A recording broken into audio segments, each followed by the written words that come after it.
Welcome back to the Lanterne Rouge Cycling Podcast with Benji Naesen. This is our Giro d'Italia Stage 17, Vuelta Espana Stage 2 recap, both brought to you by Le Col. Running dual Grand Tours right now. Everyone's running on fumes. You, me, Benji, the riders, but we're grinding it out because, we've only got about 3 weeks left of this season, just under 3 weeks left. And before we know it, racing will be gone for 2020, so we're making the most of it while it's here. As I said, the podcast is brought to you by Le Col, our partner for the Giro and the Vuelta. They produce performance road cycling apparel, and they provide the kit to Bahrain McLaren in the pro peloton. Bahrain obviously having a very good day with Tratnik winning a stage yesterday in that Le Col kit. We saw another man today in the bright orange up there. Pretty prominent in today's Giro stage. So Bahrain have actually had a pretty good Giro in going in the breaks. If you want to check out Le Col, you can go to www.lecol.cc, link in the description, and enter checkout code LR Giro 15. That's all caps LR Giro 15. For 15% off that checkout. But moving on to Giro Stage 17, Benji, we spoke about this course design.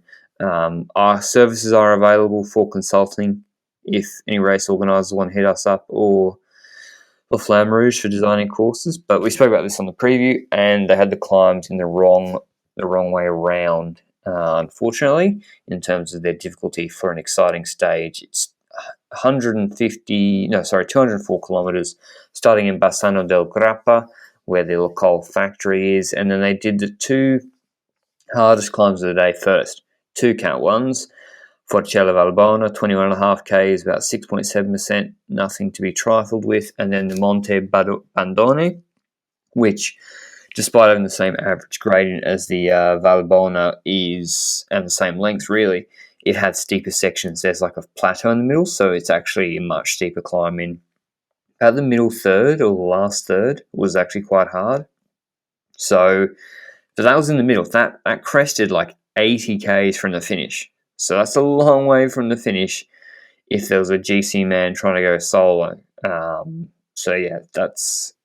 was our problem with it. Then there was a Cat 3, Passo Dorane, 10.5 Ks, 6%, not that steep. Then like an uphill false flat section, and then the Madonna di Campiglio, 12 Ks at about 5.9%, with a bit of a plateau runoff at the end. Not a climb that's particularly terrifying for anybody.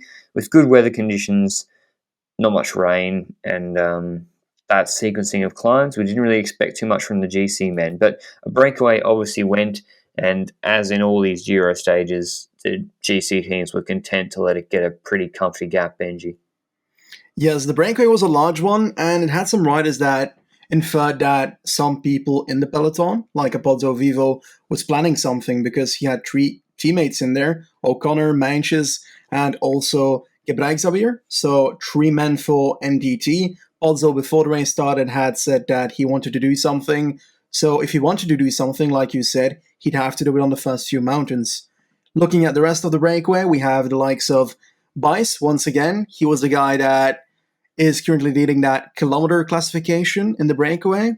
He has a bit of luck there because Eurosport NL actually counted the breakaways as in full and not counting them if only under 10 riders are in it. And if every breakaway was counted throughout this whole Giro, Thomas Gent would be leading that and not Mattia Bice. So yeah, it certainly shows that that classification has a bit of an odd meaning to it, due to the fact that only half the breakaways get counted in. Nonetheless, De La Parte CCC together with Zakarin, probably the strongest climber of the two. Then Rodriguez was in there, not Joaquim Rodriguez, he's retired. Adam Hansen for a tiny bit. Guerrero once again for KOM points, but no Visconti, so free reign for Guerrero today. All KOM points that he could take were his, but the Gent was trying to throw a bit of a dash into that by taking one of the KOMs as well among the parkour. Carretero in the breakaway for Movistar to get a bit. Sepulveda, Cataldo, Villela, 4 Movistar riders. Then is for Ineos, Van Hoeke as well for Lotto Soudal, so together with the end. And Ulisi as the final rider in that breakaway.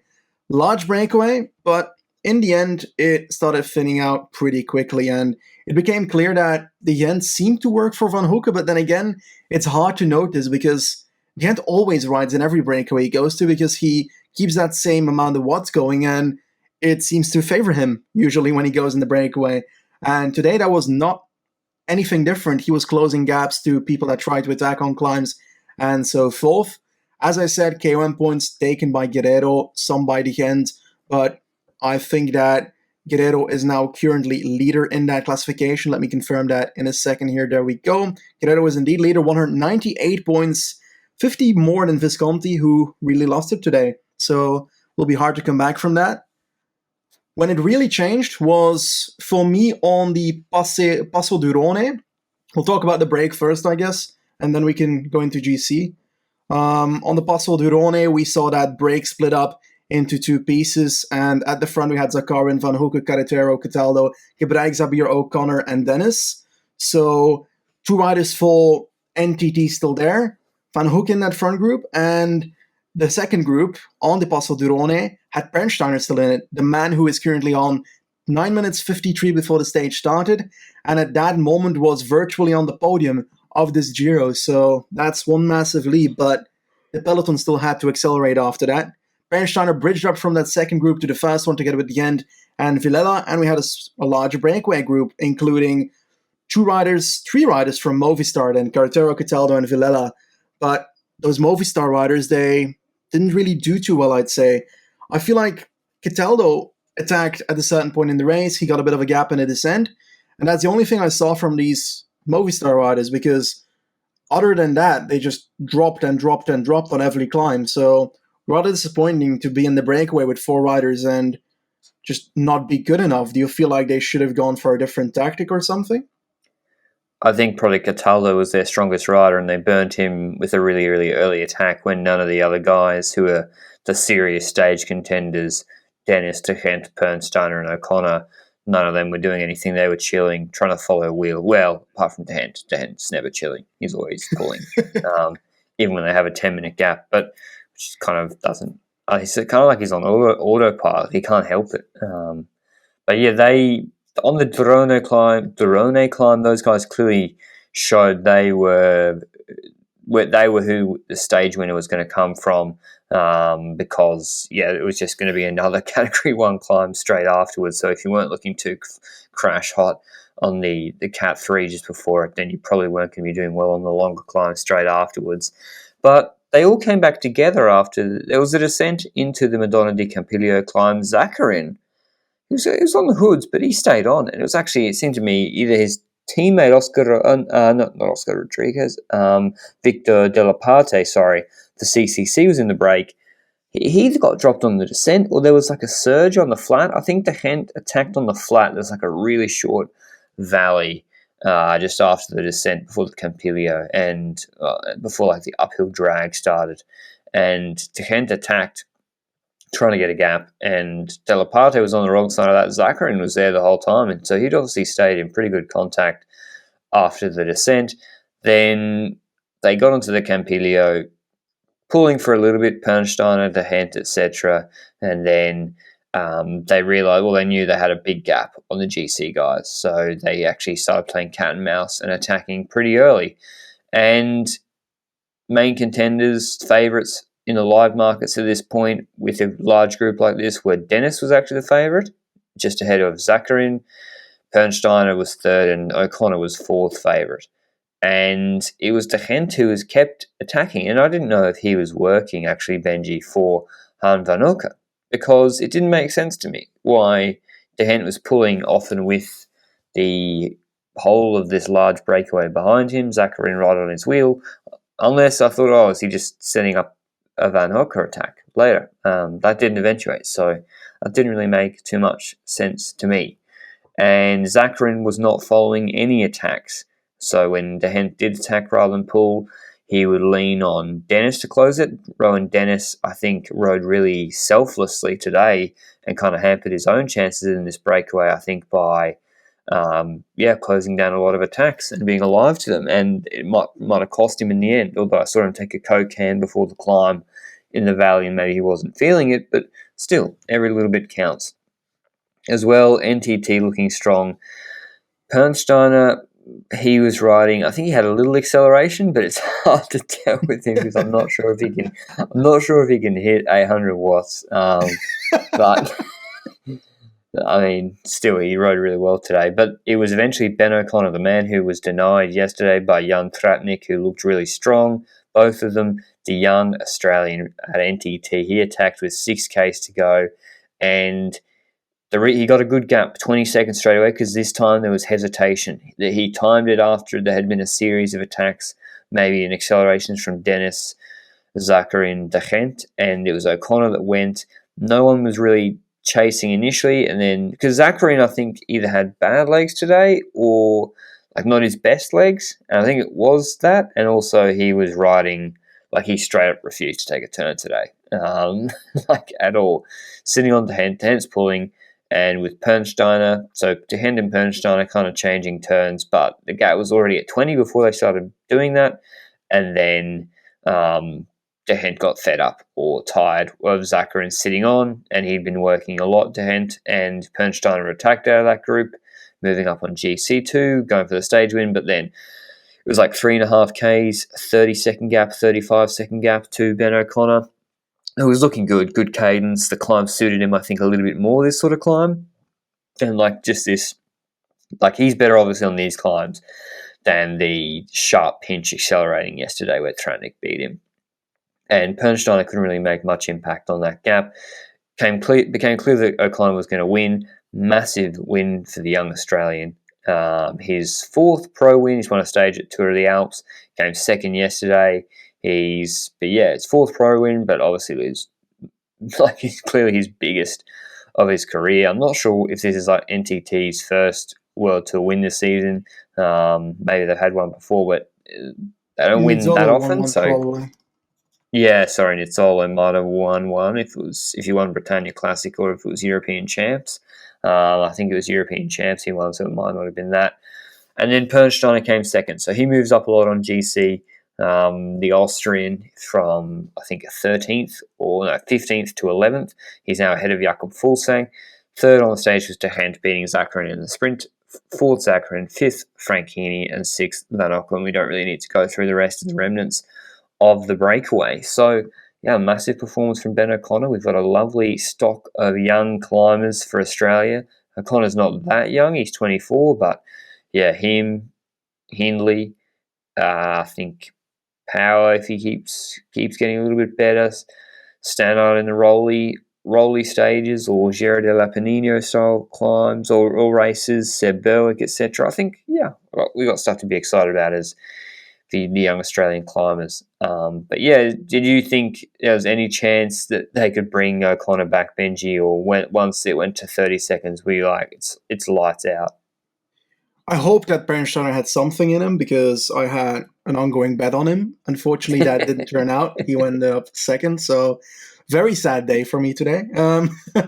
In general, I do think that Pernsteiner is the kind of rider that has to do it from keeping up the same kind of pace. He does not have any acceleration. He's like the Tim de Klerk of climbers. That's how I see it. Because this man had a bit of an attack when he got away from that second group, but it was nothing with serious acceleration. It was more because De Gent didn't really respond to it, hoping that Zakarin would make a move. And it was kind of similar towards Thomas De Gent and Rubio in that earlier stage in the Giro. So Thomas De Gent in similar situations, once again, stuck with people that are behind him. And yeah, you could call him a wheel sucker, but that's a horrible joke. Anyway, GC, let's jump into that because there was some action there. At the start of the stage, we had the Koenig really move up, and it wasn't really to keep the gap to the peloton under 3 minutes or something. It was to keep it at a margin where I think Pernsteiner doesn't bridge up and become the pink jersey wearer magically. And they did that quite innovatively in the sense that in the descents, they came a bit closer. On the valleys, they rested a bit. And then on the climbs, they kept an easy pace, but decent enough to keep the gap to the front under that margin where Pernsteiner would endanger the likes of an Almeida. So the gap was going to around 8 minutes max, and every single time they paced a bit, it went to 6-7 minutes, and that way they kept that in the clear. But I expected more from people, but on the other end, I didn't, because we said it yesterday that on the Bondone, the second climb of the day, there could be action and there should be action, but it is too far from the finish line with that Verone in the middle of that. That action can happen. I think we spoke about it yesterday. I brought it up that I don't think that GC was going to make a move on that climb. And it was exactly that. They rode that climb at the pace of Ilio Keisse, of all people. Like, do you think that at least someone should have tried it, or do you think that they're clever in some sense to wait for a stage like Stelvio tomorrow? Or is it an issue by the stage creators like we mentioned at the start today? Yeah, I'm not going to blame the riders because you're taking a big risk to attack with 80 Ks out on a climb that isn't that hard. Like, how often do we see that happen successfully? Froome in 2018, best Grand Tour rider of his generation, does that with a strong team with Kenny Elissonde setting that up on a much harder climb with Zoncolan and having a shredded GC group behind. So, and that worked. So we don't have a lot of those situations or factors here today. We have a climb that's not as steep, Bondone. We've got a stage that's not as hard afterwards because the Campiglio is not that difficult. And we've got probably a lot more GC riders that would contribute to a chase, probably 6 or 7. And the person who would do that, and be the most likely to do that, Nibali, who I think has okay legs, has no teammates to set it up.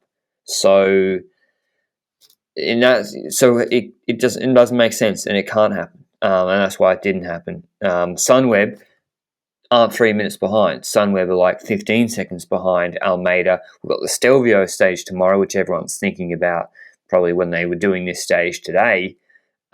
So it was energy conservation, and maybe they were going to have a little bit of a sprint at the end. But that's what we thought would happen. We thought, okay, it makes sense, all logical. Gets on to the Passo d'Arone, they're chilling too. They've let the break go. Quick Step still pacing, and then they get onto the Campiglio, which I don't know if if we called it a fake news climb. It's not. It's pretty much, it is what it is. Between 5 and 6%, etc. A little bit flatter at the end, and Sunweb started pacing with Hamilton, and I was like, come on, guys, I just tweeted a nice thing about you yesterday or the other day. What the fuck is going on here? You've not paced on Bondone or all day, and now you're pacing intermittently on Campiglio with, I think, Mosca, the Trek rider, like occasionally taking turns. I didn't know what was going on. I guess it worked in splitting up the group because they would take 1 minute pulls and then come back to the front, and then go off the front and really accelerate it, and that seemed to work on the steeper sections on the Campiglio to split up the group. So I guess it was softening up, and then I thought, okay, Hindley was pulling. I didn't like that at all because he's literally third on GC, and if we think he's going to do what we expect tomorrow on Stelvio, he's like second virtually on GC if Almeida doesn't do so well tomorrow, which isn't guaranteed, by the way. And they were pulling with him. I didn't like that. And then next thing we saw, Hindley was attacking. And Benji, you were tweeting about this. Describe the sequence of events with Hindley attacking on Campiglio. At least Sunweb tried something, but it was poorly executed, whatever they were trying. So in that elite group, 2 riders were relatively pulling the front to try and control the pace. And that was De Koning with Joao Almeida in second position and Masnada in first position, holding a pace to prevent attacks, really. But one rider decided to attack, Jai Hindley, and, well, he got a bit of a gap. He got 5 meters, 10 meters, and Masnada was clearly not good enough to follow the pace of Hindley. So at a certain point, someone else was going to have to close down that gap. Maybe an Almeida, maybe a Nibali, maybe anyone, but not Kelderman. And what did Kelderman do? He decided to wait until the gap to Hindley was about 20 meters, and he closed down the gap, basically. He tried to bridge towards him, and maybe thought that it was some kind of a satellite rider move, but that's not really the case, because he only had 20 meters. If you want to prepare something magical, some 1000 IQ move, then he needs to have a bigger gap before you bridge towards him. But now Hindley was loose, and you closed down the gap to him. So I don't know what Kelderman was thinking. I think he was just being somewhat egocentric and somewhat understandably going for his own chances here and making sure that Hindley's not the rider that tries to take his victory in this Giro away. And that's the same thing that Nibali said in an interview yesterday, that he was trying to get in those people's heads, in Kelderman's head and Hindley's head. And he said in an interview, Kelderman's main competitor might actually end up being Jai Hindley. And today we saw exactly that action. Hindley attacks, gets 20 meters, and Kelderman closes it down. And I don't get it on a team perspective. On a personal perspective from Kelderman, who is leaving the team, that might be an excuse for closing it down and be purely thinking about himself here. And I feel like that's not really a good thing to do, considering you're trying to win a Grand Tour for your team as well, not only for yourself. But hey, what's your take on it? Yeah, I think they were trying to do the satellite rider thing and just botched it. And then once it didn't work, they shut it down. And long story short, Quickstep went back on the front, setting a moderate tempo. Masnada was shouting at people, his own team, and Kelderman, etc. They slapped, I think, Peter Serri back on the front, paced it in. Almeida then won the... Did he win it? Yeah, he normally wins it. No, he didn't actually. Sorry, I think there were no bonus seconds left on the line because the breakaway mopped them up. They were all sprinting for 11th, and Geoghegan Hart, who maybe thought there was bonus seconds, sprinted for the line. And he had Hindley on his wheel, because there's 1 second difference between them. And I think Almeida knew that there wasn't, once he saw that it wasn't Kelderman attacking, he kind of didn't really contest the sprint at all. He just followed Kelderman. So, not that exciting a stage, but good win for Ben O'Connor. No movement on GC from the main guys. Full saying if he wants to salvage anything from this Giro, it's going to have to be tomorrow. Stage 18, the big boy. 208 kilometres, and we've got 2 Cat 1s, a Cat 2, and the only HC climb for the Giro. They've called this an HC climb. It's first out of the neutral zone. They do 14.2 Ks, 5.8% descent, couple of valleys. Then the Hofmannjoch, 8.6 Ks, 8.9%. Cat 1, not an easy climb. Descent again, then they got the feed zone valley, uphill drag, false slide uphill on the way to the Prato alla Stelvio, and then they do the Stelvio, 25 Ks, 7.5%, up to 2,750 metres altitude.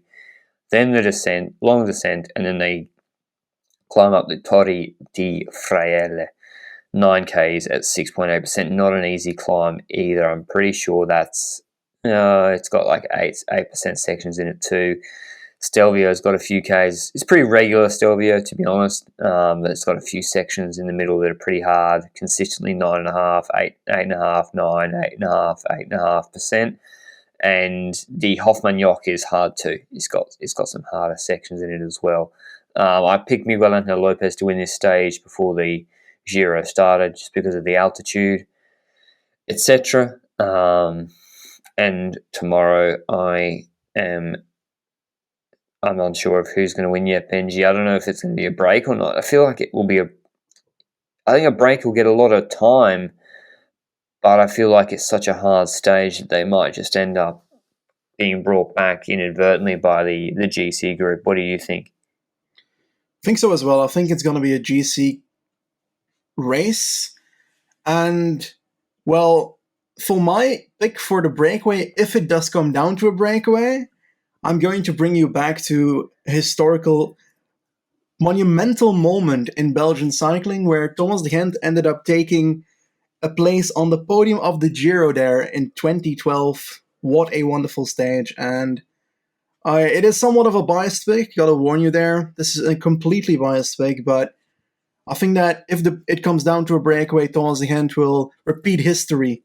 And he won't come onto the podium of a Grand Tour, but he might want to redo it because it's a Stelvio and he's got a history here. So I'm going to call him if it comes down to a breakaway. Someone I want to be in the breakaway is the two riders I've been shouting at to go in the breakaway for the whole Giro, but they haven't. So I'm going to shout at them again. Please go in the breakaway, Walter. Please go in the breakaway by a Panther. You're sitting in the top 25. There's nothing to be gained by being 24th in GC. Maybe you just want that to say after this year, well, I got a top 25 at the Giro, but what if you can get a victory on the Parco Nazionale dello Stelvio climb? No, that's the finish. I mean, the Plato dello Stelvio, right? Or is it? I don't know the climb name, actually. I don't know. Stelvio. Passo dello Stelvio. That's it. I don't know what Valter's been doing in the Giro. Maybe he's not well. I don't know. I don't know either. But if it comes down to GC, well, I could either go for an extremely biased pick and go for Nibali, because I hope that he makes a move as a Nibali stand myself. But without a team, I see it very unlikely. He's lost everybody. He's got Antonio Nibali and Mosca, and he's not going to do it with Antonio Nibali and Mosca.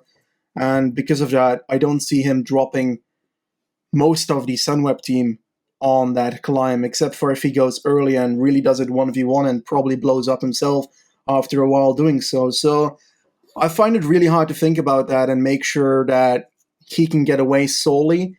It will be fought on the Stelvio for me, I'd think. I'd expect it to be there. 25 kilometers of climbing, you can't just neglect that as GC guys. And if I have to go do a non-biased prediction, I think that Tao Geoghegan Hart is going to win the stage, and he's going to come very close to taking the Maglia Rosa. I think that Sunweb's going to fuck up in their Hindley versus Kelderman effect. I'm going with the back-to-back Australians. I'm going with Hindley to win the stage. If it was on the top of the Stelvio, the finale, I'd maybe not, but the last climb I think suits him pretty well. I think if Kelderman doesn't bring him back today, maybe if it was a harder climb as well, he would have got a nice gap and won the stage, or would have gapped the GC riders.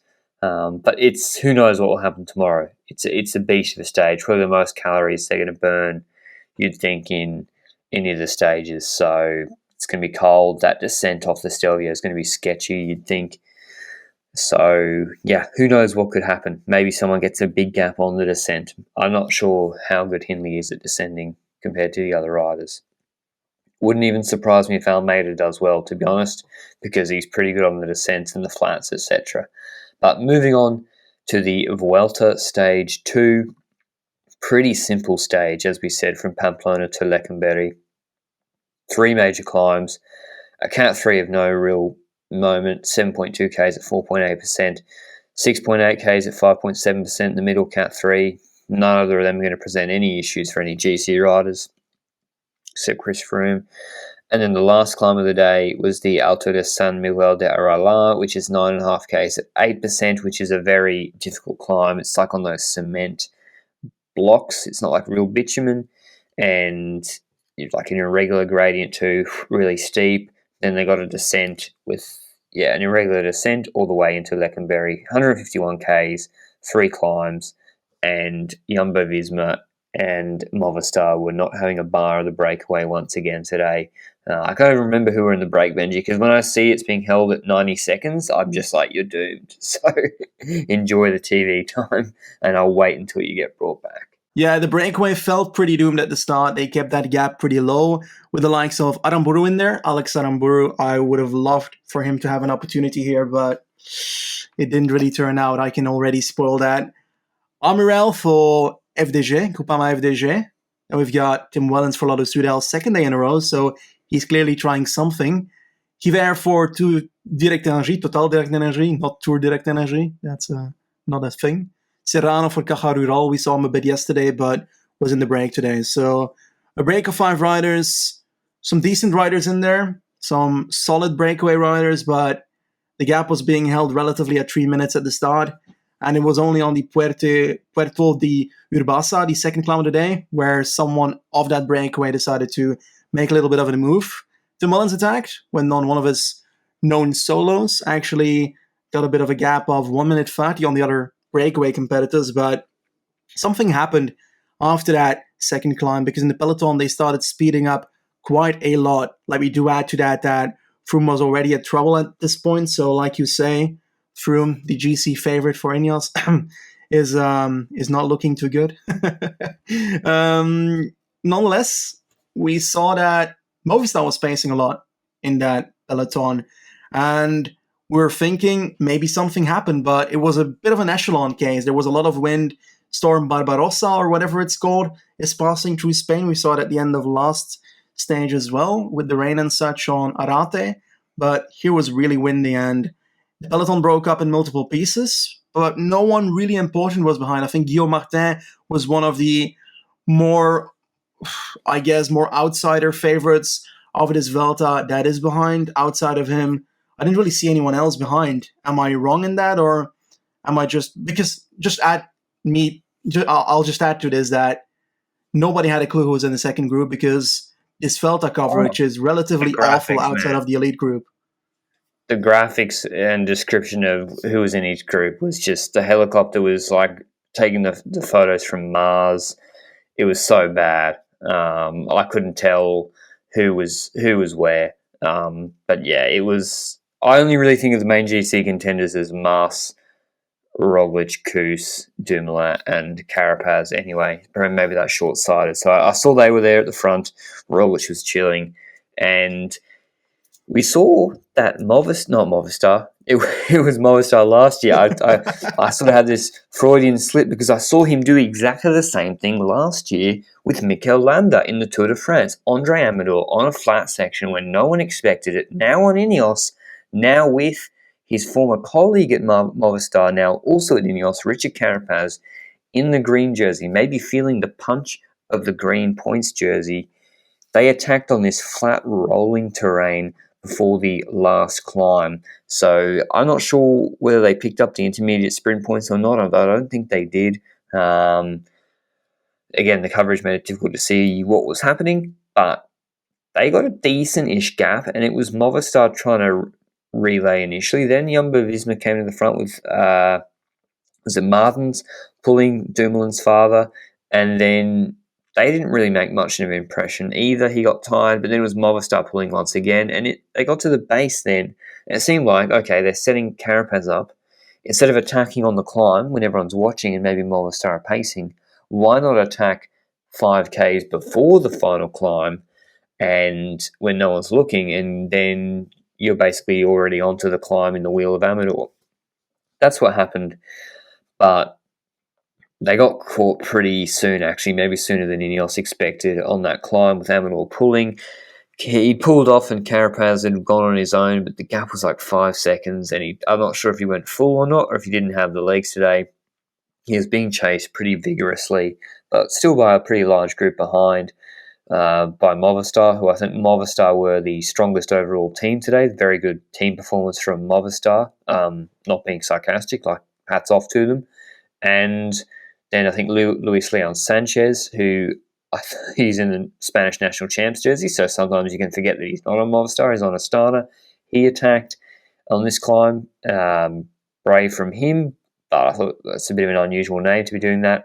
It was a little bit too hard. He got brought back, and then I think there weren't too many attacks until the last maybe 500 meters to the last kilometer of the climb, Benji. It was kind of neutralized at that point before then. For Movistar, the strongest rider in the race was clearly Marc Soler, their domestique. I don't know if he was stronger than Maz. I can't say that, but he was pacing for the majority of the last section of that climb, and he kept it so that nobody else could attack. He kept up an extremely large tempo, dropping we can say Vlasov, but Vlasov looked better than yesterday. Grosjean. Apparently, he crashed yesterday. Yeah, Grosjean was one of the riders that dropped indeed. A bit unfortunate, because yesterday was really strong, 15 GC before the stage started, but was unable to follow. And so he kept on mashing those pedals, and one of the other riders that tried an attack at a certain point was Carapaz. He was being closed down once again by the Movistar boys. And it was only towards the end of the climb where somebody else really made a move, and that was Sepp Kuss trying to, get the KOM points or getting away from the group. Could be either one of the two, because he had the KOM jersey, but I don't think he really cares about that, to be fairly honest. I'm not sure he does.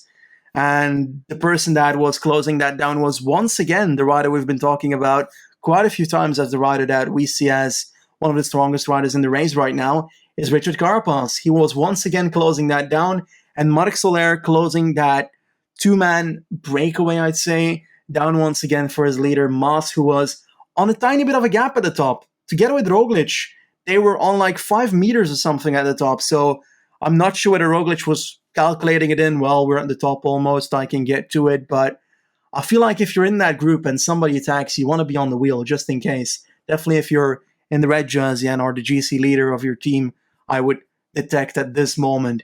So do you feel like Roglic was showing somewhat of a weakness, or did you just think that he was saying, oh, okay, let's leave a bit of a gap open and I'll close it down in a second?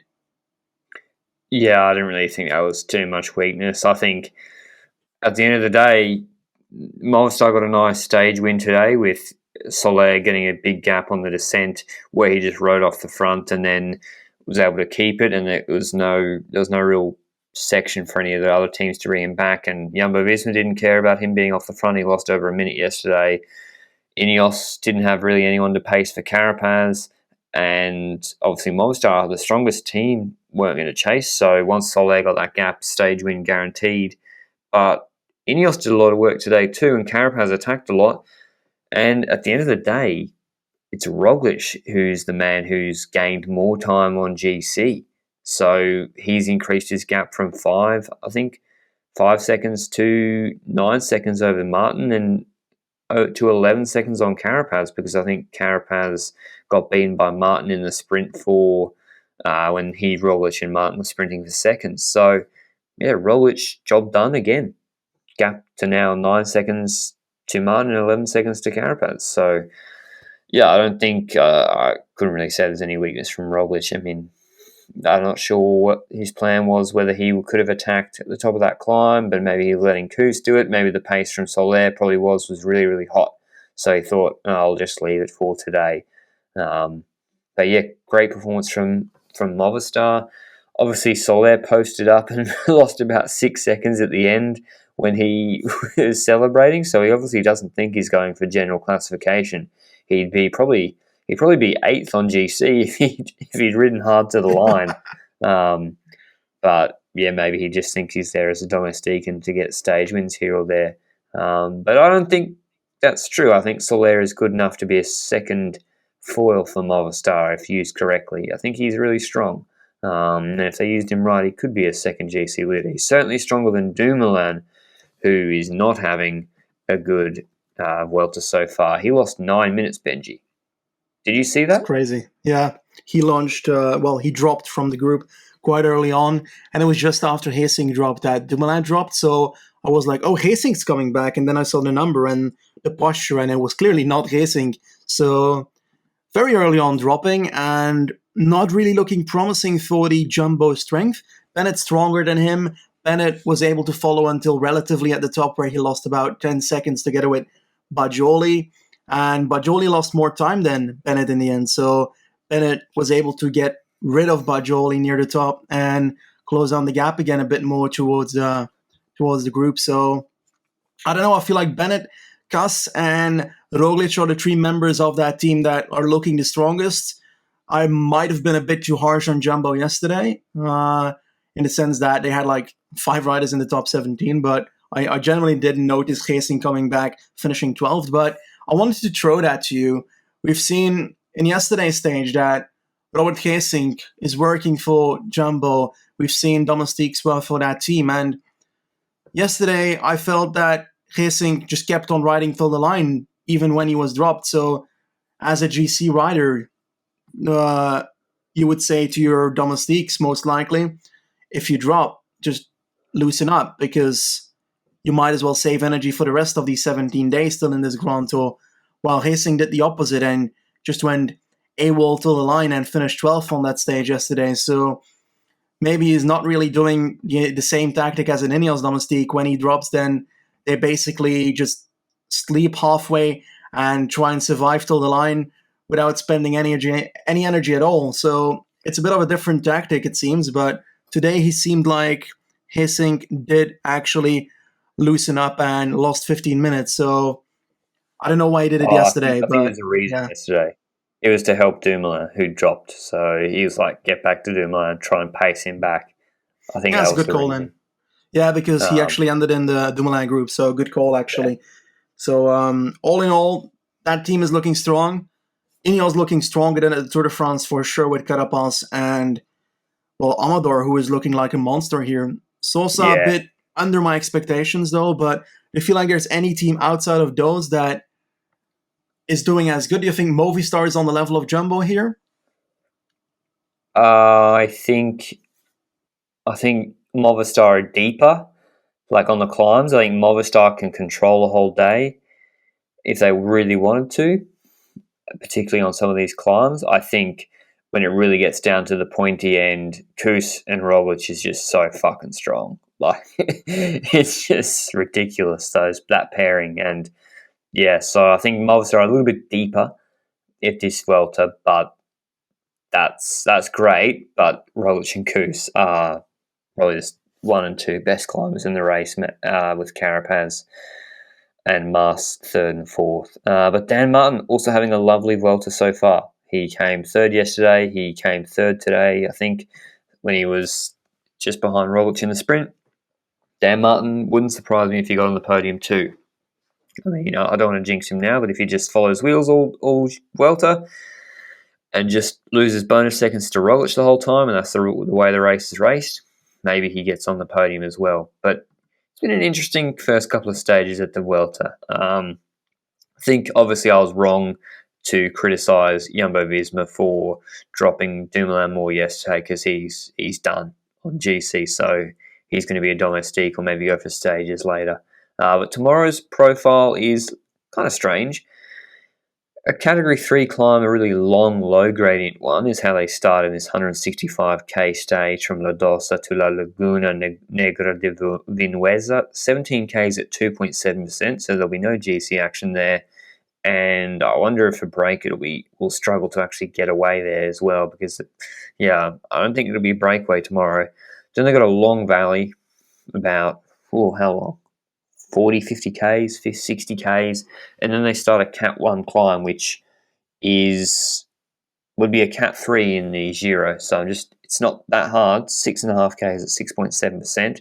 Just checking the profile, though, it looks like an undulating climb once again. So it's 6%, 6.5% average gradient, but the last K is 8.5%. And I think probably check out Benji's Twitter to see if we burrow down into that actual last kilometre. Maybe there's some walls in there.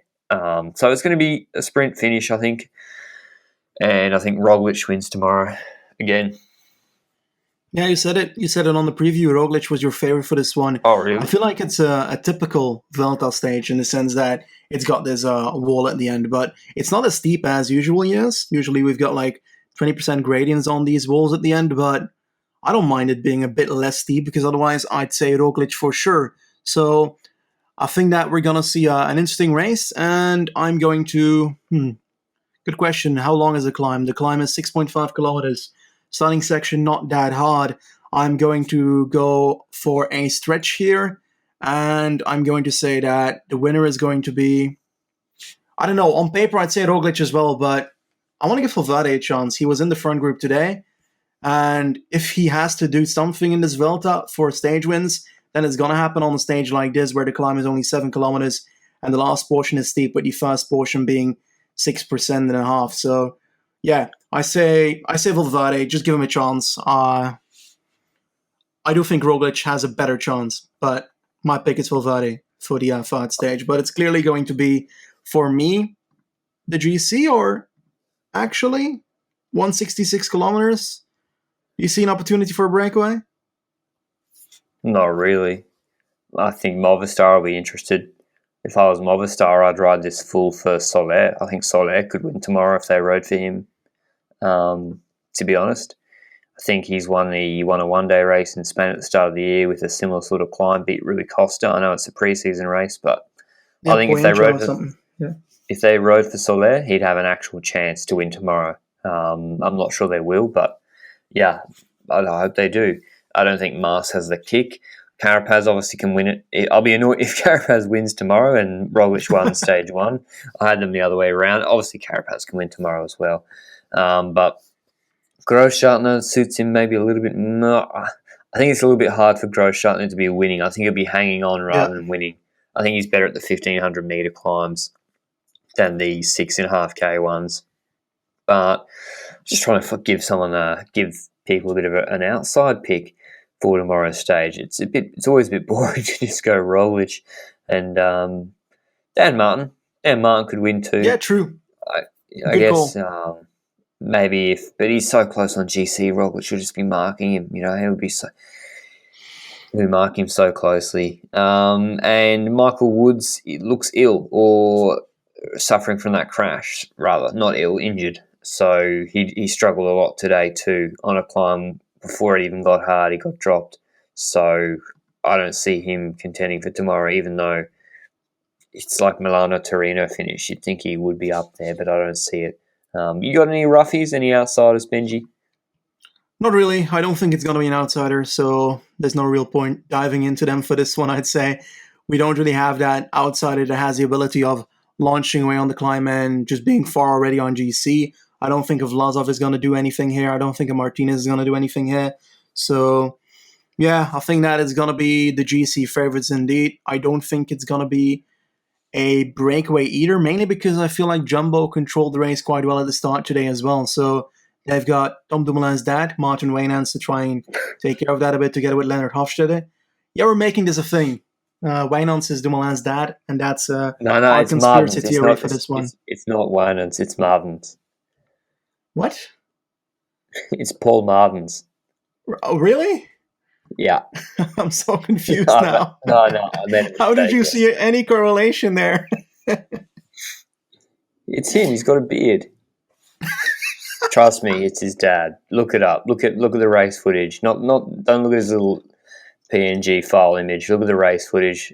Paul Martin's facts. It is Tom Dumoulin's dad. Okay. I guess that's how we'll end this Vuelta stage preview, because I've got not much more to add to it. We've done the Giro today. We've done the Vuelta. We're in the running. We're going to leave the Driedaagse de Brugge for tomorrow. It's Brugge de Panne. It's the other way around, because you are very sleepy, aren't you?